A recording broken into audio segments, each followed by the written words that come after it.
All right. Hello, hello, hello. We are back again with the Got Value podcast. I am super excited to be here with today's guest, Latesha Byrd. How are you? I'm great. How are you? I'm good. I'm good. It's so funny too because I've been like watching your tweets and laughing at them, or engaging with them over the past, I want to say 2 years, because y'all, I rarely get on Twitter, but when I do, you always have something that you said, whether it's about advancing your career or figuring out who you are, that always sparks something in me, whether it's that's very interesting. Let me check this out, or let me do some research on this, or it's a yes, girl, say that because that makes no sense type of energy. So I am so excited to have you on the podcast today, talking about something that for me, I believe not enough of us do just as humans, which is figure out exactly where we want or what we want from our career so that we can actually craft and create what it looks like for us. So, welcome to the show. How are you? I'm so excited and thank you so much, Alicia. I didn't even know that you were engaging with my tweets for 2 years because I love Twitter. I've been tweeting a lot over the last couple of years about career stuff. Now it's kind of shifted more into like diversity, equity, and inclusion, a little bit about just my personal life and music. Mhm. But ultimately, I'm excited to be here and just get into this conversation today. Me too. Me too. Especially because, so you do wear a lot of hats, right? From like a certified career coach and talent developer to an author, and then also even a safe space curator, which is a lot of that work that you are doing with diversity, equity, and inclusion. But the one thing that I have realized is it can get so easy for us to get caught up in all the things that we do and all the accolades and awards that it can kind of Mhm. be easy to forget like who we are. So, in spite of or because of all of the things that you do, who is it that you say you are? Yes, yes. So I am a speaker, an executive coach, a consultant, a trainer, a daughter. I'm a cat mom. I'm a friend. So those are a little bit of my titles or hats that I wear. And just to tell you a little bit about my background, I created and currently run my own diversity consulting and training firm. After working in talent acquisition and helping people gain access to job opportunities, I recognized that there was a need to make sure that not only are we having access to the table, but our voices are being heard, we're being seen, and we're being valued in the workplace. I really saw how bias and privilege was showing up for people that look like, you and I, people from historically excluded backgrounds. And I wanted to build a business that made a difference. So now I directly work with and support C-suite executives on how to build inclusive and safe workplace cultures, and how to make sure that they are creating cultures that allow people to show up authentically as themselves. I love the work that I do. I get to travel, hosting a lot of speaking events, of course, consulting with our clients. And my work takes me up and down the East Coast, all the way to the West Coast. Hopefully, I can break into the international space in the next year. I'm also proud to say that I am an employer of Black women. I am very passionate about creating opportunities for people that look like us. And so, my entire team, they're all Black women. We also have the Perfecta Coach Circle, which is a team of all Black women certified executive coaches.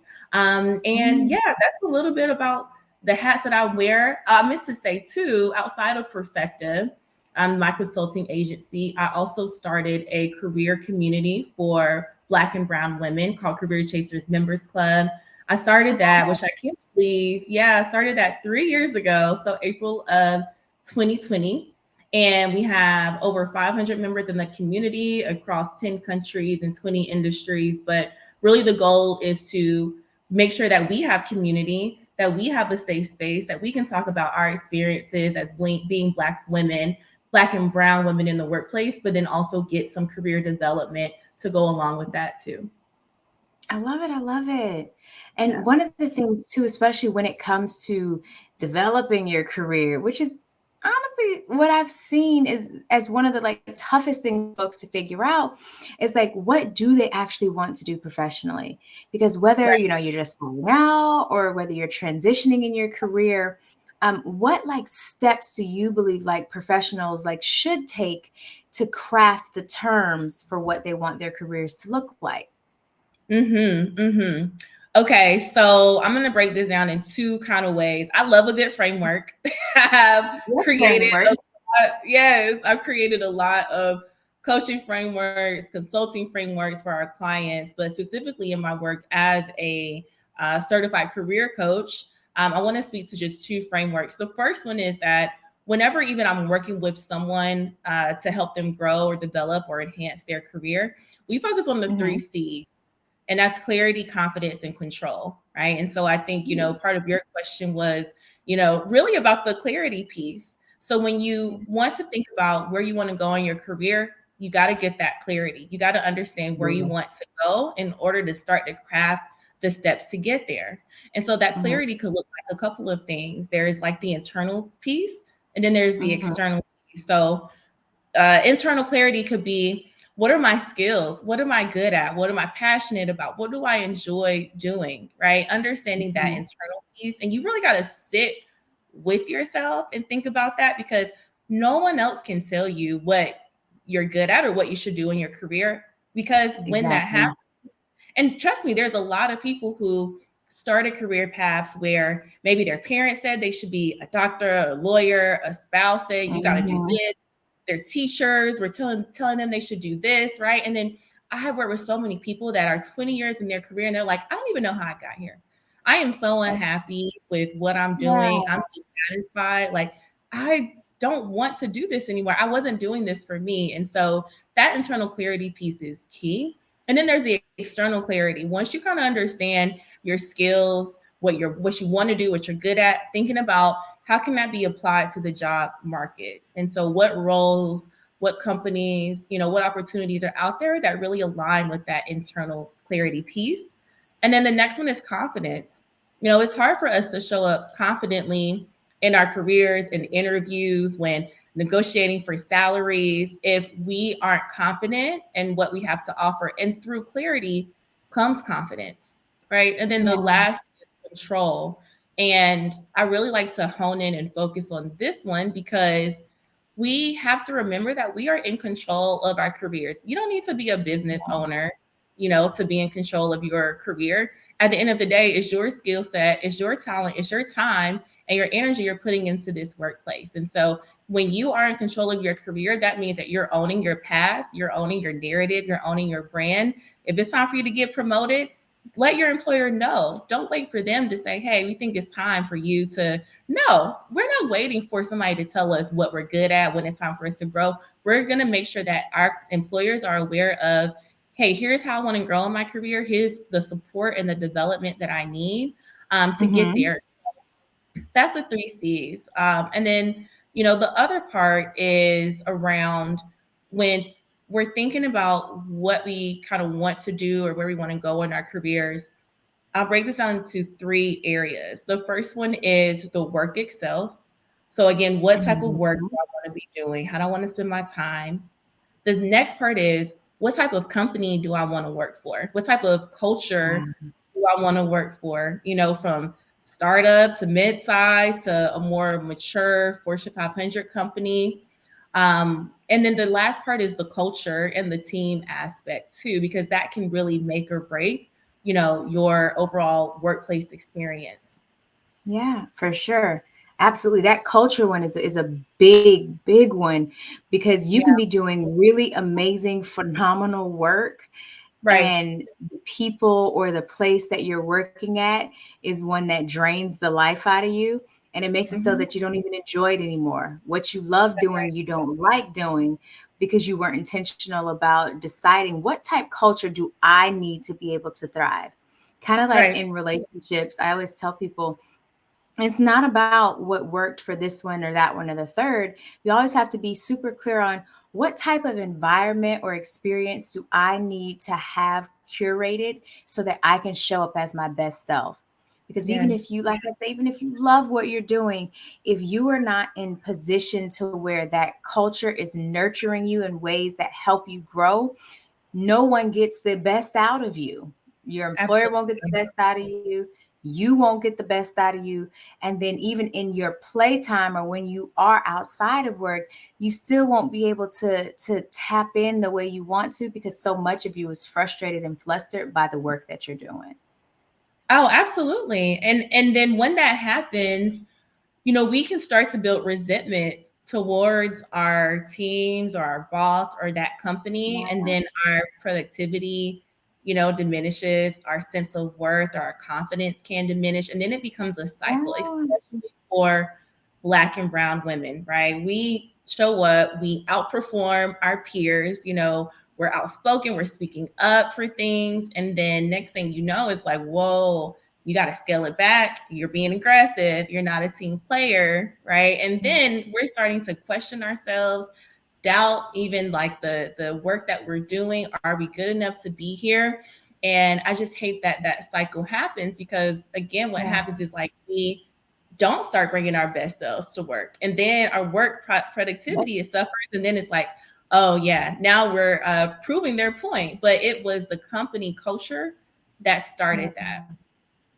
Exactly. And it permeates through every aspect, which is why too I'm a firm believer in, okay, once we have figured out this what, then we got to develop the who and then Yeah. also the how, right?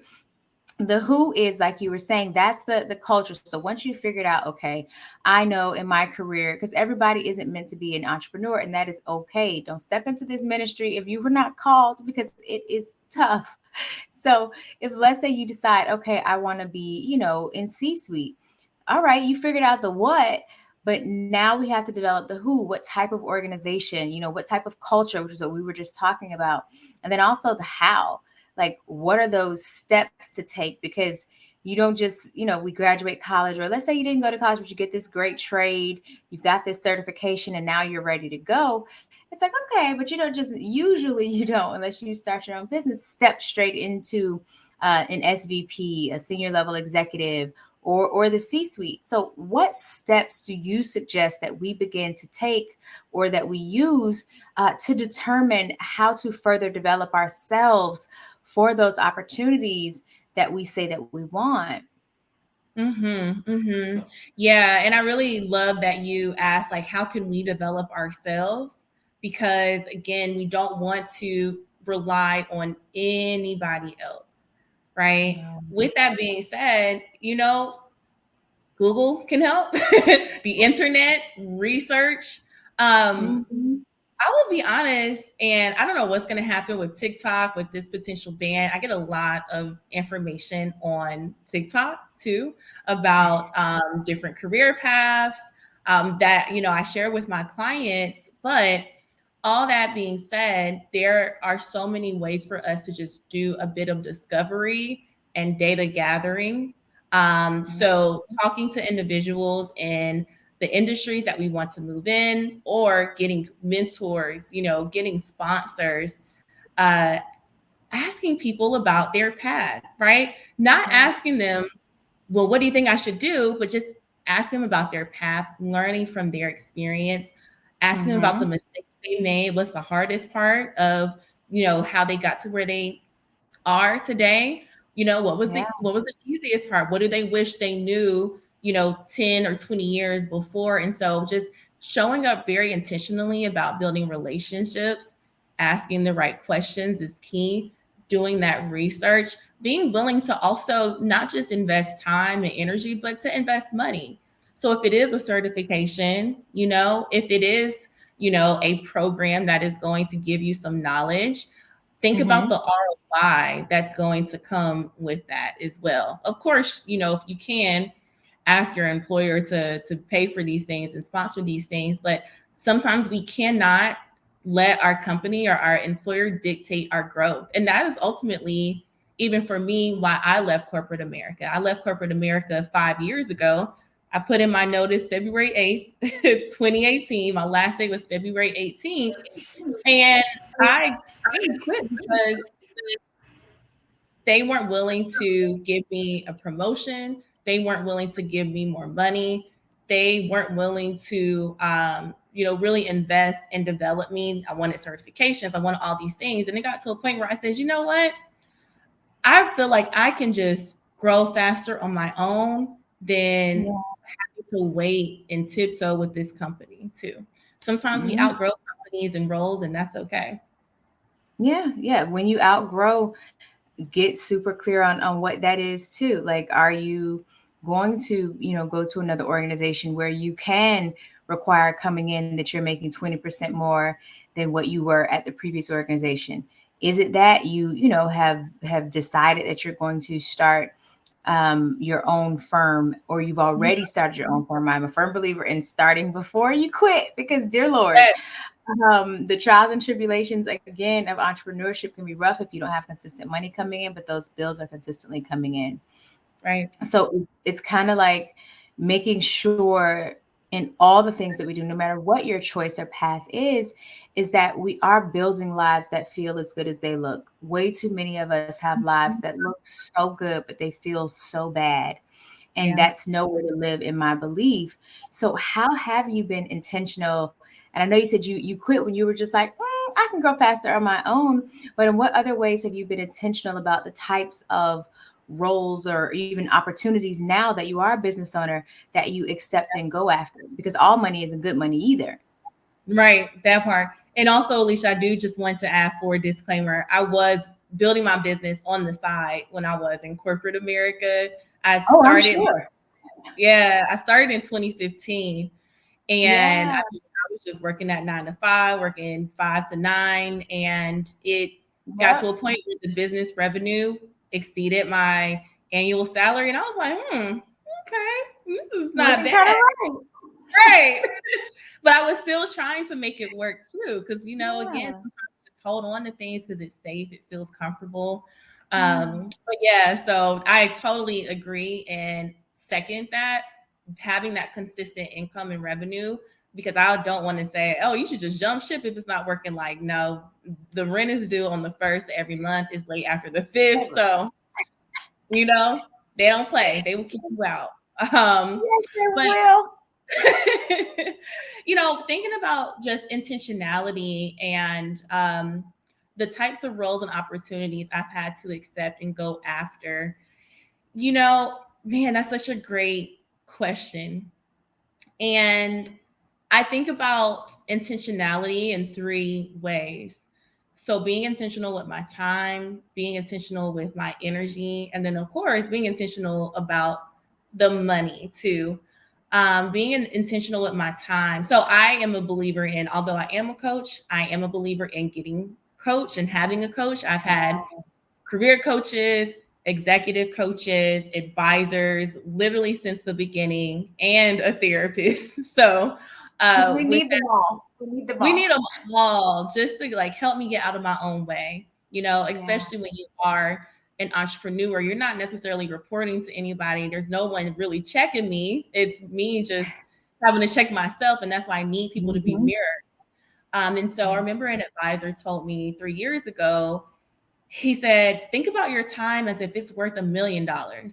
If your time was Mhm. worth $1 million, like there's certain things that you're just not going to do, right? There's just certain That part. things that you're not going to accept. And so that is my mentality every day when I wake up. It's remember my time is worth money. How should I be spending it? The next one is energy as well. I'm a big just energy person. I feed off of other people's energies. I feel other people's energies. And so a lot of that is I also have a very strong intuition. And with that being Mhm. said, I do have to trust my gut a lot and go with what feels right and making sure that my values are aligned energetically with the clients, with the people that we work with. I only coach Mhm. 5 people. For one-on-one coaching, I only coach 5 people at a time. And Mhm. it really comes down to, are they willing to do the work? You know, Are they passionate about the work that they do?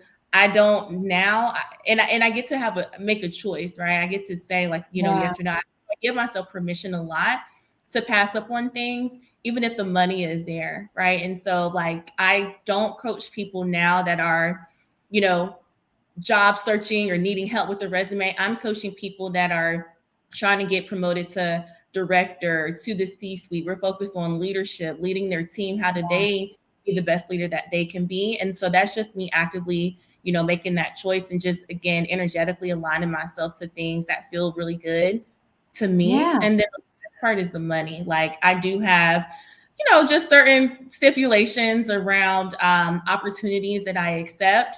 And here's the Mhm. thing I really take into consideration is when there's a company that's making, multi-million dollars a year, even billions a year, and they're like, hey, can you come and do, this 90-minute workshop and we can only pay you $200? I'm like, but y'all made 200 billion. Like, let's make it make sense, right? This isn't And so, even point right, zero zero 0.001%. What? yeah, I'm telling you. And so a lot of that is me. And it took me a long time to get there. This is what, my 8th year, 7th, I can't do the math, of entrepreneurship. And so it has taken Yeah. me a long time to get comfortable in saying no, right? And I also will make sure that I communicate what the ROI is of having someone like me come and speak at, their organization if it really Yeah. comes down to it. And also just giving them a lesson on, if you want me to come in and speak on DEI topics, but you don't want to pay me, don't you see that you are actually a part of the problem that you want me to come and speak on? I remember an Well, am I allowed organization. to speak on y'all at the same time, like as I'm speaking? Okay, Like, what are we do I have doing? to throw your company into the case study in my talk? Because I will. Are you cool with that? And do I get the 250 before or after? Like, let's not play. Stop playing with me. I'm telling you, it's you really, and I am comfortable with calling these companies out. And I feel that that is my duty now in the work that I do to say, hey Joe, hey Bob, look, you pay me here to be honest with you, right? Okay, let's have a moment of honesty. This is not Yeah. working. I remember Yeah. during the pandemic, a company reached out and they wanted me to talk about negotiation for women and the importance of paying women. And guess how much they wanted to pay me? Ooh, ooh, how much? How much? Please say at least $1,000. Zero Zero. dollars. Okay. Yep. And I said, this doesn't even make sense, y'all. Why do you want me to come in and talk about paying women fairly and y'all don't want to pay But you don't me? want to pay me. Like, how, Sway? Make it make sense. I don't understand. I don't That was wild, understand. but you know what? They found the money. Ultimately, it was right before the pandemic, and then when the pandemic happened, everybody just canceled everything, and so, but that was just a lesson learned for that, for that company. And so, one thing I will say too is that any opportunity that I've had to pass on or respond to and say this Mhm. isn't going to work, they will find the money. And then for those that don't, I don't want to work for a company or work with the client who doesn't see the value in what I bring, because that's going to show up in other ways in the relationship and it's not Yep. going to be a healthy one. Absolutely. Absolutely. And that too is being honest with what type of experience you need to have in order to ensure you are creating a nurturing environment for yourself. Like Mm-hmm. everything in my belief is about choice, decisions, and Yeah. acceptance. What Mm-hmm. type of choices have you decided that you are going to make? And then what are you accepting? Are you Yeah. accepting what aligns with what your goals, desires, and dreams are? If you are accepting things that do not align, then you can't keep getting mad at the results that you're receiving because you keep accepting it. Yes, they're going to keep giving it because you keep accepting it. Most people aren't going to just automatically give you more because, oh, you deserve it. Why would they do that when they're about their bottom line? That's right. Why? I like what you said. You said, no, this is the ROI that you're going to get from me coming and discussing these particular topics. This is Yeah. the reason why you need to make sure you pay me this amount because this is what you're going to get from it. I love this. Oh my goodness. It's so And here's important. the, It's, It is. It is. And even just thinking about how that translates into the workplace, I have all of my coaching clients create a brag sheet. And that is something Mm, that they have to fill out every month where it's, they're writing down their accomplishments for the month. What did I yep. do? Who did I help? What was the impact? How can I quantitatively measure that? And then also Mhm. just making sure that they're building champions within the organization to have those meetings to share those outcomes, to share goals, to share progress, kind of rubbing shoulders with the right people. I have to do that as an entrepreneur with our clients every day, right? But when you're working internally for an organization, it is important for people to think about kind of like, who are my clients? Who are my key stakeholders? When I was Yep. working in talent acquisition, I had my group of what I call customers or clients. I had the Yeah. partners that I was, recruiting talent for their specific functions. I had my partners at the different organizations, universities that I was recruiting from. And then I had those candidates, the candidates that I was trying to actively recruit, build relationships with, bring them in for interviews. So those were essentially my three buckets. And I treated each of those relationships very intentionally. Mind you, I was 20. How old was I when I was in recruiting? I think I was like 25 to 27. But girl, I'm over here meeting with the CEO every Mhm. month. I'm going to lunch with the chief people officer. I'm telling them what my goals are and the progress and the results that I've got for the company. And even my team, they were kind of side eyeing me because they're like, why do you know the CEO so well? Why do you know the C-suite so well? I'm like, Building those relationships. You should do it too. exactly. It's like, I'm sorry if you're not doing that, but like you can do the same thing, but I still have great relationships with them to this Yeah. day. And I just met with the CEO of that firm last year. I was in Charlotte for a business meeting, and me and him Mhm. also met. And I remember before I left that company, I told them, I want to be y'all's first chief diversity officer. And they were like, yeah, we don't have that yet. We're not ready. And I was like, okay, you know? And he told me when we met, he was like, dang, that could have been you. And I was like, could have been, but y'all moved a little too slow for me. But it's those relationships and making sure people know your value is so important because they will remember you. They absolutely will. But if you are timid, if you're shy, especially for women, Black and brown folks, we're already trying to operate in these white spaces where they automatically doubt us because they're biased. Like we do have to just show up in a very confident way because unfortunately, we may not have people in the workplace pouring into us in the way we deserve. Yeah, yeah. I'm a firm believer in designing, your life. You get to decide what you want it to look like, what you want it to feel like, what you want to experience. And just like you were saying, you were like, this is what I want. I want to be your chief diversity officer. And okay, you took Mhm. too long. I just created my own business. And now you can hire me as a consultant to consult with, Mhm. the chief diversity officer. But one of the things that I always like to be honest about is no matter how much of an architect one can be, no matter how good you are, at some point, we all have to work through and process like difficult situations, especially in those professional settings. Y'all see, I get a little tongue tied just like the rest of them. So, two of the most repetitive scenarios that I've come across in my own work as a transformation coach has been A, if you are an emerging professional, how do you speak up when you are working with those senior leaders? And you just gave us an example that you used to meet with them, but how do you suggest that folks speak up when they are working with them to ensure that they're actually credited for their work? Because we've seen time and time again where those emerging leaders do all the work, but then your boss or someone takes full credit for the work that you've done. And then also B, as a leader on the flip side of that, how do you curate those open and engaged teams that that team culture, even when it's not a directive, an initiative, or a focus for the overarching organization? I know that's two questions. I'll absolutely repeat them if need be. No, I think I got it. I think the first question was Like as an emerging professional, how do you speak up? Let's say that you are like supporting a more executive, leader at a company and they want to take Mhm. credit for your work. Yeah. That does happen a lot. And it's funny, one of my coaching clients literally just went through that in the last month, and we have been talking about that. Oh, wow, Uh, and I didn't know that, y'all. right, right. And I mean, she was upset, and rightfully so. So there's a couple of things to do. Is one, it can happen, and it does happen.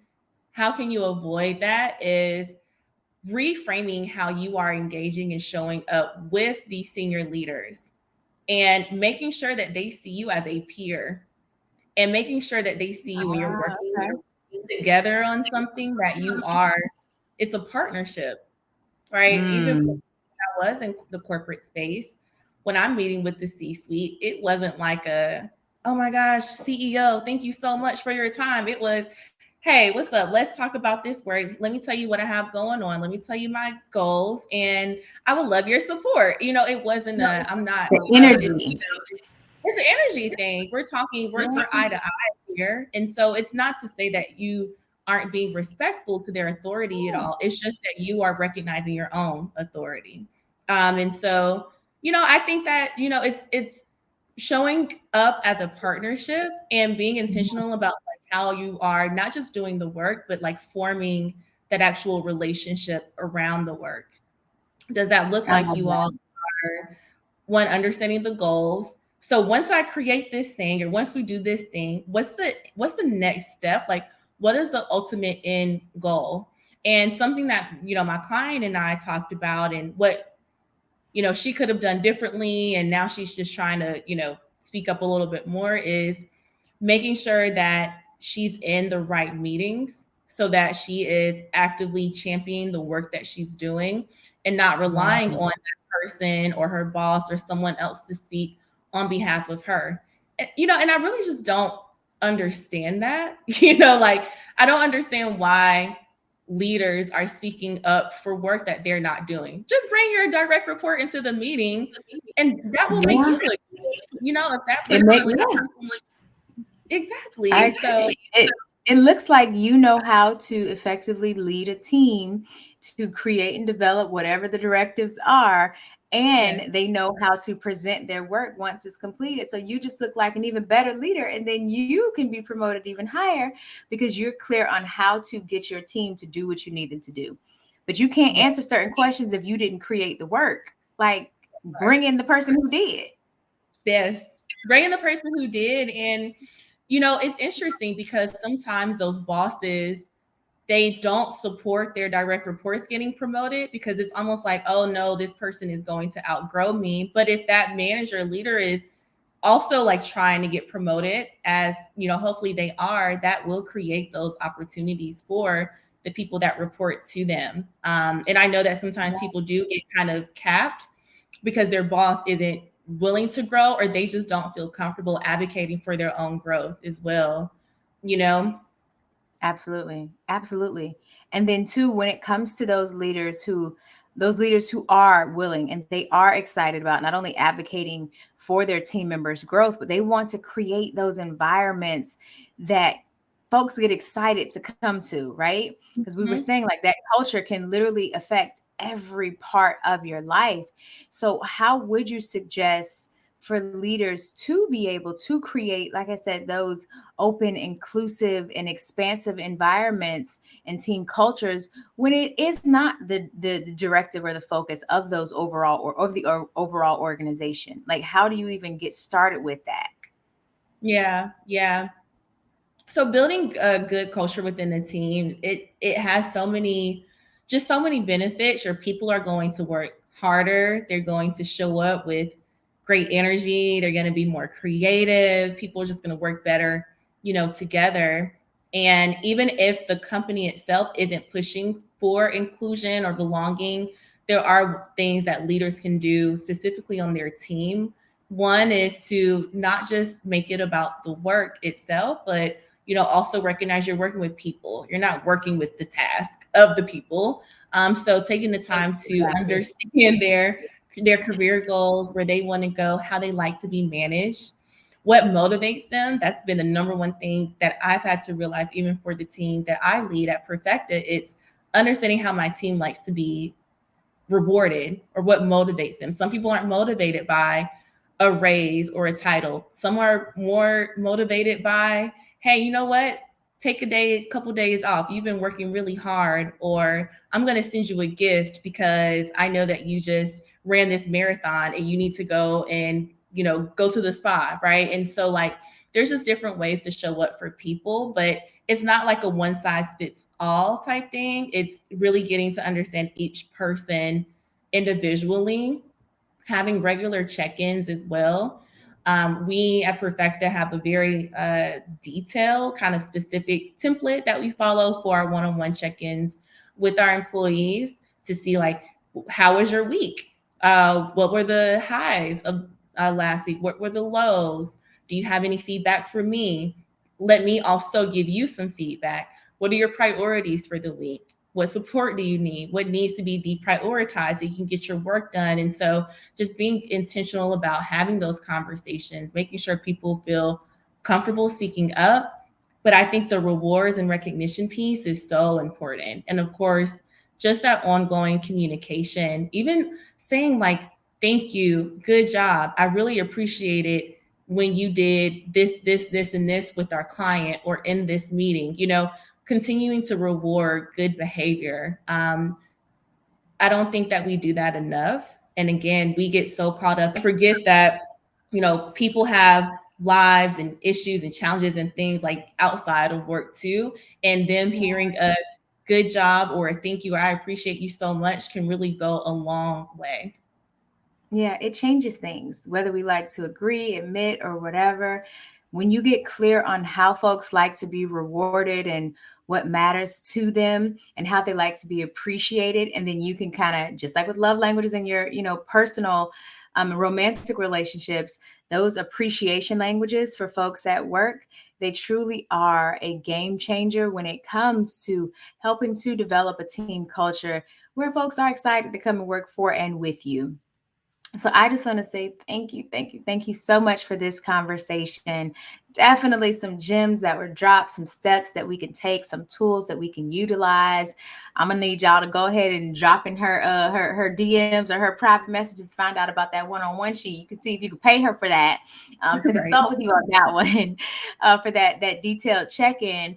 But I just want to know, where can we stay connected? How can we stay involved with you? Where do we go? Give us all the deets. Yes. And thank you so much for having me, Alicia. I was just looking forward to this conversation, and just honored to be able to be in this space with you. So thank you for that. Sure. And on social media, on Instagram and Twitter, it's the same, at Latesha_Byrd. Um, you can find me on LinkedIn, very, very active on LinkedIn. And yeah, our site is Go Perfecta, PERFEQTA.com. Check out my consulting agency. And we are always looking for new clients to work with organizations to help them build healthy workplace cultures. And then my membership community is careerchasersclub.com. I love it. I love it. I love it. Again, you all know, stay connected with me all over at Latesha Reese. And you can come and join us at Got Value Nation. We are doing some pretty powerful work over there with emerging leaders, executive professionals, and we are super excited to stay connected with you. Please, please share this conversation with a friend, share it with a leader, share it with an emerging professional who needs the help, because we all grow when we are willing to take steps to learn together. So until next time, I will see you soon. Bye. Thank you for joining us on the Got Value podcast. Remember, there is true value in purpose, and the greatest discovery of your life will be exactly what yours is. Stay connected with us at gotvaluenation.com.